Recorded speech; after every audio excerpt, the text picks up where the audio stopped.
स्वागत है आप सभी का एक बार फिर से हमारे चैनल में। और आज हम बात करने जा रहे हैं एक ऐसे श्राप की जिसने दुनिया में लोगों के बीच बहस छेड़ दी कि क्या सच में श्रापित चीजें मौजूद होती हैं। तो चलिए जानते हैं इसके बारे में। मिस्र में एक के बाद एक हादसे हो रहे।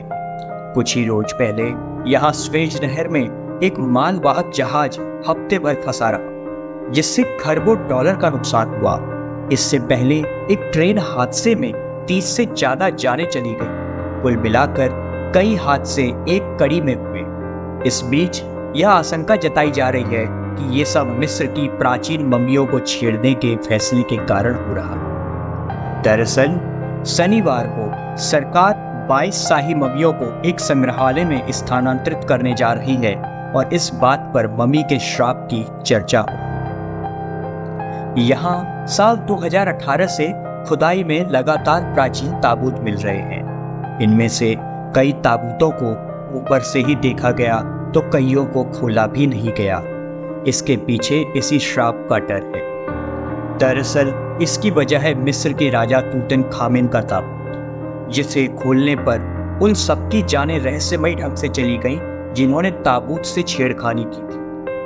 इसके बाद से शाही मम्मियों को छूने, खोलने या एक से दूसरी जगह ले जाने पर तूतनखामेन के श्राप की आशंका फैलने लगी। इसे ही कर्ज ऑफ द ममी या फैरो का श्राप भी कहते हैं, जिस पर कई हॉलीवुड फिल्में भी बन चुकी हैं। बता दें कि फैरो प्राचीन काल में यहाँ के राजाओं को कहा जाता था, जिनमें से सबसे ज्यादा डर तूतनखामेन को लेकर ही रहा है। माना जाता था कि मौत के बाद दूसरे संसार में व्यक्ति सही सलामत पहुंचे, इसके लिए सरकोफेगस जरूरी है।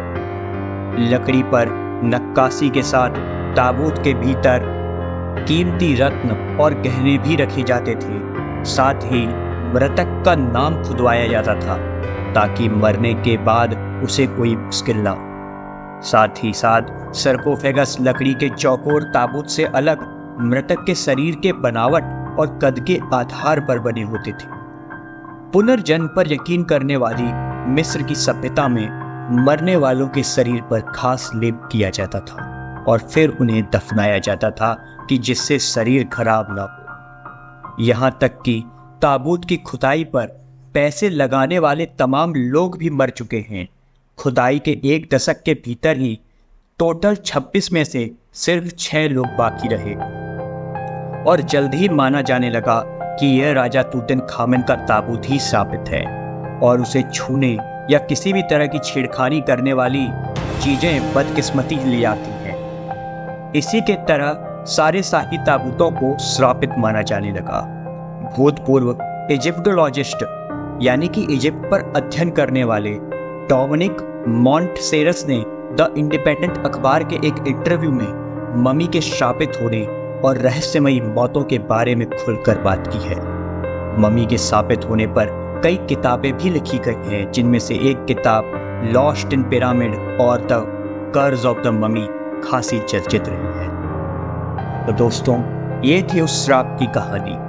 तो ये सच में कोई श्राप है या वैज्ञानिक कारण, ये मैं आपके ऊपर छोड़ता हूं। पर तब तक के लिए आप सभी से मैं विदा लेना चाहूंगा। सभी लोग अपना ध्यान रखें। धन्यवाद।